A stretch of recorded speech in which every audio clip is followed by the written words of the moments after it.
আসসালামু আলাইকুম। ওয়ালাইকুম আসসালাম। কেমন আছেন? আশা করি ভালো আছেন। এই যে দেখেন একজন কৃষক ভাই কাজ করতেছে, হ্যাঁ, শরীর কিন্তু ঘেমে গেছে এই প্রচণ্ড তাপদাহের মাঝে। যে পরিমাণ কষ্ট করতেছে, এই যে দেখেন ধান, নিজস্ব ধান। ভাই কতটুকু ধান লাগাইছেন? ধান আছে 10 কাঠা। ভাইয়ের নাম কি যেন?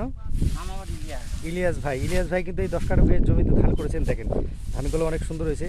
এবং এই কষ্ট করার মাঝে কৃষকের যে কষ্টটা, সেই কষ্টটা আপনারা যদি এই মাঠে না আসেন, আপনারা কখনো উপলব্ধি করতে পারবেন না। দেখেন এই ভাই কিন্তু কাজ করতেছে এবং তার নিজস্ব ধান।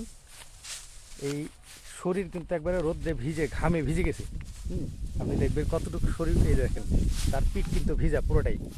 এই বর্তমান আবহাওয়ার যে পরিস্থিতি, তাতে মানুষের মাঠে কাজ করা কিন্তু দুষ্কার হয়ে যাচ্ছে, এমন পরিমাণ গরম। ঠিক আছে, তো যাক, ইলিয়াস ভাই কিন্তু তার নিজস্ব কাজ করতেছে। ইলিয়াস ভাই, আপনার এই ধান কবে উঠাবেন? ধান দেখে তো যদি শুকে যায় গোটা আমাদের খাই।